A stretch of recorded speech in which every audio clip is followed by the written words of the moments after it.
This is 303 Holly Street. This is my childhood home, and haven't been here for 10 plus years, and moving back in at 42. And my dad's gonna live with us, and my mom is sick and out of the house now. So it's a modern family with it's an economic reality, I guess, for my generation. We moved in here in 1979. The kids were relatively small. They grew up, went to high school, left home ultimately.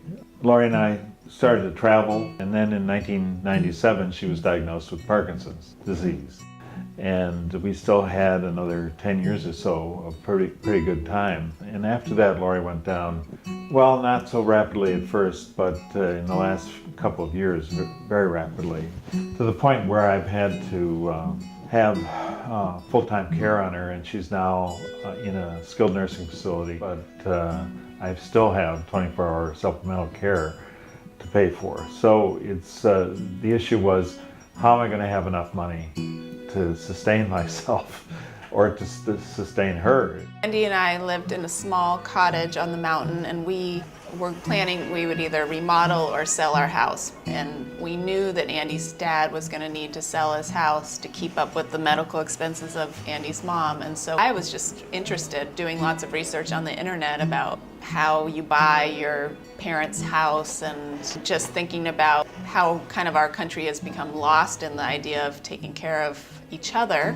and how it can be a win-win situation for the younger people and the older people if you just get creative with your assets. We gradually evolved the idea that, well, maybe we could build a in-law unit on the end of the house, and in the meantime I'd live with them. It'd be great to get into a house that we wouldn't be able to afford otherwise. And he gets to win by staying in his home and his garage mostly, which is what he likes to do. And then he'll have his separate space in an in-law unit, and we'll get a big house, which is a great place to raise kids. And it will be an adjustment. At first, I really wasn't that keen about doing it. I had a lot of concerns. I wasn't so much concerned about myself, but I was concerned about my wife and my dad living together in the same house, and how that would work, and how control over space and possessions would work. And you know, you have basically 3 adults and 2 kids living in a space that's really comfortable for 2 adults and 2 kids. Which seemed like nuts at the time, but one of the big issues is that people have an emotional attachment to stuff. Their belongings. It doesn't even matter what it is. It could be something really expensive and important. It could be something as simple as where you hang your keys. You know, this is where we've always hung our keys, and we're always going to put our keys in this location. That was the last 30 years, but going forward, we may not be hanging our keys in this location because it doesn't look right to someone, or it's just not practical. it's been difficult in a way because, of course, I haven't had the chance to ponder things and get rid of them at my own speed. It sort of happened because it had to happen. On the other hand, that's been a blessing because now I don't have to do it when I'm 90 or something. And there's gonna be like a little porch back here.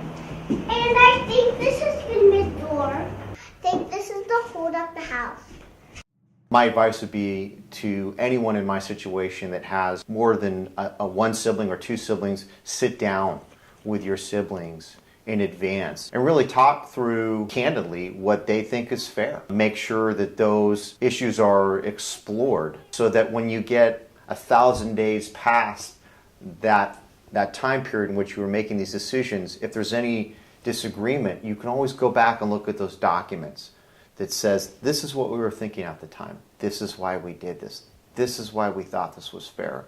I thought one of the best things we did was meet with a wills and trusts attorney to make sure everything is laid out on the table, all questions asked, all thoughts, because quickly people, forget what it was like to have someone who was dying and,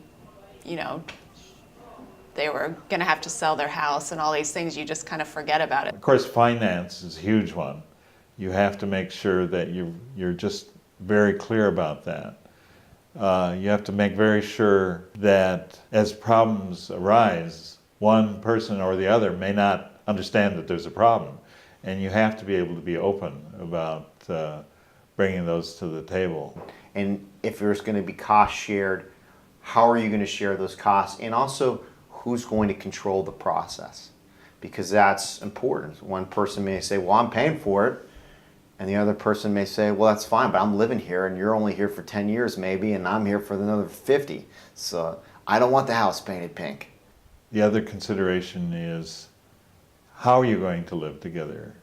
I mean, is this going to be a family compound where everybody flows through all spaces?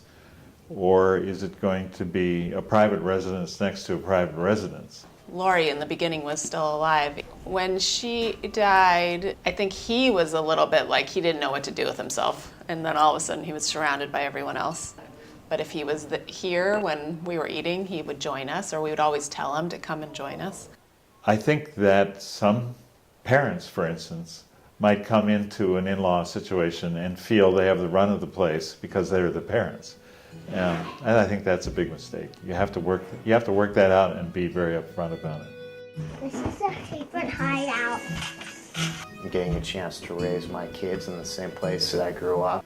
Little things like watching my kids slide down the banister of our stairs is really cool, because that's what Rick and I used to do as kids, and falling asleep with them in their rooms at night and looking up at the ceiling, and it just kind of takes time and telescopes it all into one moment, and it's a really amazing feeling to have those moments just sort of kind of spring upon you.